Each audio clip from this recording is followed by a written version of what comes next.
scenario 3. So here we go. The car is speeding up to the right while being pushed by the force probe, which was my badge. Now, that means it was speeding up, clearly, and I showed that in the motion map, which hopefully you did as well. Boy, I hope that's really bright. Jiminy Christmas. So A, now I show to the right, speeding up to the right, and now look at my force diagram. Do we still have the gravity force? Yes, acting on the car. Do we still have the track force acting on the car? Yes. Now, was there something that was pushing or pulling on the car while you observed it doing what it was doing? Why, certainly, and it was what I was calling the force probe. And so there is a force from the probe to the right on the car. All right? Now, I notice I still have my congruent lines because the gravity and the force from the track, those are still balancing each other out. But now we don't have balance in the other dimension. Up and down we're good, right and left we're not. That is not balanced. And so what shall we label this? I would call it unbalanced. So unbalanced forces here is what I would call this. So we no longer have balanced forces, now they're unbalanced. Got that? And scenario 4. So scenario 4, the go car, if you remember, was rolling to the right. It was rolling this way, and then I pushed it with the probe, and it slowed down as it was moving to the right. So it was going to the right, but slowing down. Notice the motion map. It's moving to the right, positive direction, but it was slowing down. And eventually it stopped. That means my A has to be this way. Remember, the A in your motion map always points toward the direction where the long arrow is. And the long arrow is here on the left. So the A has to be pointing to the left. On this one, notice the long arrow was on the right side, so A is pointing to the right. It's in the same direction as the velocity arrows because it was getting faster. Here, it's in the opposite direction of the motion because it's getting slower. It's like it's fighting it. It's fighting those arrows and it's making them shorter. Here, it's helping those arrows and it's making them longer. If that makes any sense. All right, so back to number 4. The force diagram. I still have, I didn't make my congruent marks. So we still have force of gravity on car, we still have force of track on car, and those are still balanced, like they have been the whole time. However, now the probe, notice, is pushing the other way, pushing back this way, all right? And notice, in my picture, the cart is bent this way, meaning it's pushing to the left on the car, making it stop. All right, and again, would you call this balanced or unbalanced? Well, top and bottom, I'm blocking the light there. Top and bottom, I'd say we're balanced, up and down. Right and left, not balanced. So we have unbalanced forces again. Oops. So unbalanced forces again. Now I want you to look at the 4 scenarios we have. Here we have unbalanced. Here we have unbalanced. Here we have balanced. And here we have balanced. I want you to look at those 4 scenarios, and if you have to pause the video for a second, do that. Look at the 4 scenarios, and is there a pattern here? Is there a pattern between balanced and unbalanced? I hope you're seeing it. Balanced, no acceleration. Balanced, no acceleration. Unbalanced, acceleration. Unbalanced, acceleration. Apparently it looks like when forces are balanced, you don't have acceleration. And when forces are unbalanced, you have an acceleration.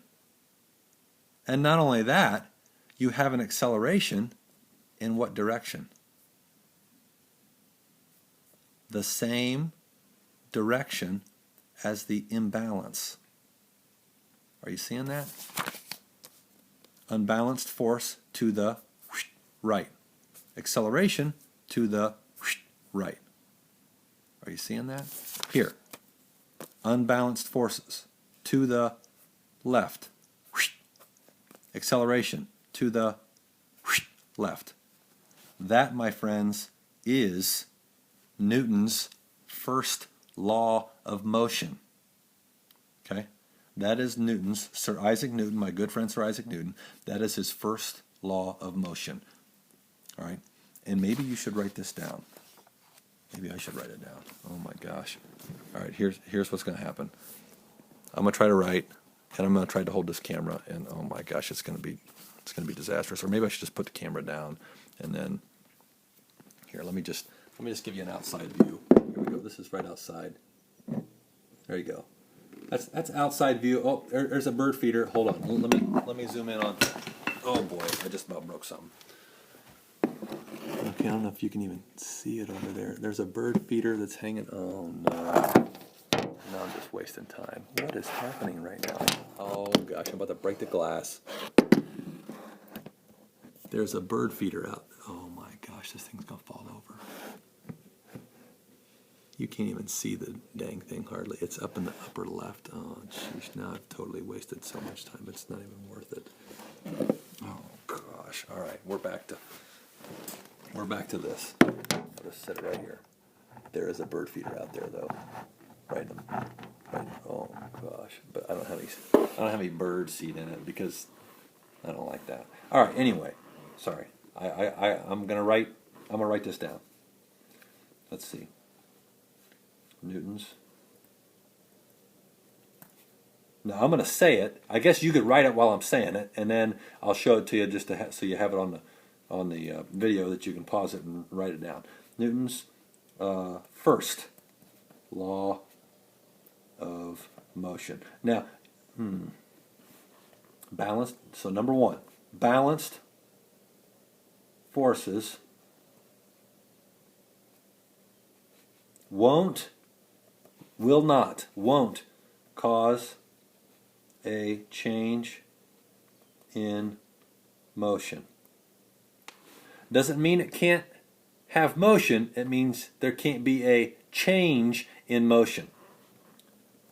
All right? Balanced forces can't cause a change in motion. Unbalanced forces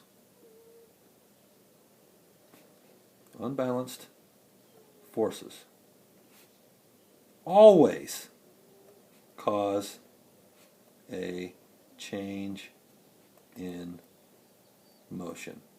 Unbalanced forces always, I should put can't for the first one. Oh gosh, can't read that now.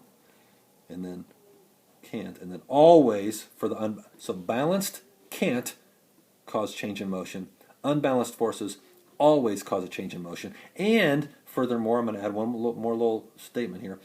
Not only do they cause a change in motion, the motion changes, or the change of motion happens in the direction of the imbalance. Oh my gosh. Change in motion is in the direction of the imbalance. Oh no. Imbalance. I don't know if it's even. Oh jeez. All right. Here we go. I wrote it. Oh gosh. I wrote it out right there. So you can pause it and write it down if you didn't get it all when I was saying it. So Newton's first law of motion. Balanced forces can't cause a change in motion. Unbalanced forces always cause a change in motion. And the change in motion is in the direction of the imbalance. Now, by change in motion, do y'all know what I'm talking about? Like what is technically a change in motion? Folks, that is, oh boy. Oh gosh, I can hardly write. That's an acceleration, okay? So in this statement of the law right here, oh gosh, this is terrible. I should have just made a whiteboard video. In this law right here, in the statement, every time you see change in motion being mentioned, we're talking about acceleration. Acceleration is a change in motion, all right? Now, you probably have not heard Newton's first law stated this way before. You've probably heard it more like this. An object in, and I'm sure probably just said the word motion. An object in motion will stay in motion unless acted on by an unbalanced force. That's where some of you probably said outside. Folks, what kind of forces are outside? Well, pretty much all of them. Right? I mean, what forces are outside the car? Well, the gravity force is outside the car, acting on the car. The force of the track is outside the car, acting on the car. But that's balanced. These are outside forces, but they're not causing an imbalance. Okay? So, when we're talking about Newton's first law here, and unbalanced forces, that's what will cause a change in motion. So objects in motion with a constant velocity will stay that way. They will continue to move with a constant velocity unless acted on by an unbalanced force. Objects at rest will stay at rest unless acted on by an unbalanced force. Okay? That is how you probably have heard Newton's first law before. And what that means is balanced forces can't cause changes in motion. Unbalanced forces are always going to cause changes in motion. So there you have it, folks. Hopefully you wrote all that down and you fixed any things on here that weren't right in the first place. And then there will probably be an assignment posted early next week. So, hey, until next time. See ya.